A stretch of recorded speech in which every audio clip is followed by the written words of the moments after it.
And Conan, this certainly is a historic pick for the nation and for California. It is all of that, but one thing, it's not a surprising pick. Right now, remember, every poll shows Joe Biden in a very good position going into the November election.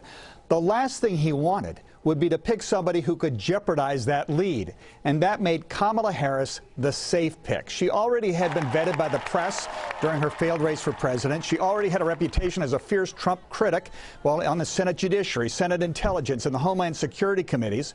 She's held several elected offices, ran the largest state attorney general's office in the nation, and as a former prosecutor, you could say she could appeal to centrist voters in battleground states. Nobody else being considered had that kind of background. Now, with us is somebody who knows something about all this, the Honorable Eric Garcetti, 42nd Mayor of the City of Los Angeles and the chair of the committee, the selection committee that Joe Biden used. Mr. Mayor, thanks for taking the time.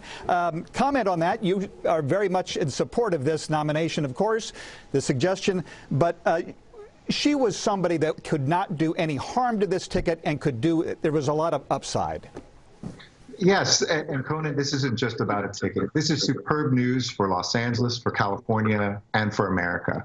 This is somebody who isn't just going to be great for the ticket in November, but is going to be a superb vice president for this nation, somebody who knows about safer communities, somebody who knows how to promote economic opportunity, who stood up for the little guy and gal as our attorney general, and has been an incredible leader as a senator. And I think that, we haven't had a Californian on a presidential ticket for nearly 40 years since Ronald Reagan was up for his reelection in 1984. So to have the biggest state in the union have one of our most powerful voices elevated at the national level, it gives me a lot of confidence that Joe Biden won't just restore the soul of America. He's going to have a fighter by his side who can help us rebuild California and this entire nation. Now, I remember in 2007 in the snows of Iowa with you and Kamala Harris campaigning for then Senator Barack Obama. So you go back a long way with her. Some of the arguments, though, against her candidacy for president, some of the criticisms was that she was reluctant to take a position. New York Times said too often she would say, well, we need a conversation about that when asked about whether or not, for example, she wanted felons to be allowed to vote. Do you see that changing in her campaign style coming forward? No, Kamala Harris is a person of incredible principle. I mean, we see that when we've had nominees from this Trump administration before her in Senate committee, when she's been sometimes one of the few votes against budgets that would slash aid for immigrants and that fully attack some of the values of this country. I've known Kamala for a long time. It was with Conan Nolan. We were marching through the snow for an underdog senator from Illinois way back when. There, look, there's the footage. Look how young we look. She still looks as young. I've aged a few years.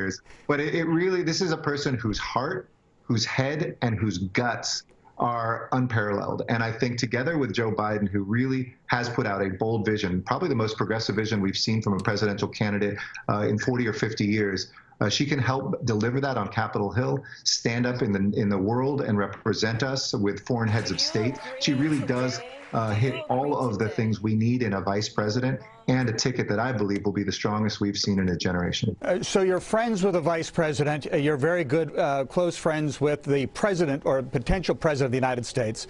If he gets elected, you could have your selection of a cabinet post. What would it be? Transportation, Secretary of State? No, I want to see him get elected. I want to see Kamala Harris get elected. And we have our hands full. I can't barely get to tomorrow. We have to save lives and livelihoods here in Los Angeles. But I want to do whatever Joe Biden needs to get elected and to restore the soul of this country, to build back better, invest in infrastructure. Let's take it from there in November. Anybody you'd like to see, again, assuming she wins, that ticket wins in November, you'll have an open Senate seat. If Gavin Newsom called you up and said, I'd like you to fill that seat, would you take that position? I take the call, but I'm less interested in the parlor games than the suffering of real people right now. People who can't make rent, people who are worried about putting food on their table, people who are sick and dying of COVID-19. Let's elevate them before any of our own ambitions. The Honorable Eric Garcetti, the Mayor of Los Angeles, thanks very much and congratulations. How long were you at this job, by the way, trying to figure out who it's going to be? I think Joe asked me at the end of March if I would co-chair this with 3 other extraordinary Americans, and I've been working every single day on this crisis. Whenever I had an hour to squeeze in, I helped him. So it's been almost 4.5 months. 4.5 months. And another several months to go before the election. Mayor, thanks for taking the time. Thank you. Conan, this certainly won't be campaigning as usual because of the pandemic. What is next for this team? Well, they will have a event tomorrow in person in Delaware tomorrow afternoon, 6-foot distancing. There'll be masks, and that's where they're going to have a few remarks about the ticket. And then later on, they're going to start doing what they normally do when it comes to running for president, raising some money at a fundraiser. But once again, the ticket now lined up. The convention starts next week. All right. Thank you very much, Conan. We appreciate your interview with Mayor Garcetti. We tried to get him to remove his tie, but he said, not right now, maybe a little bit later.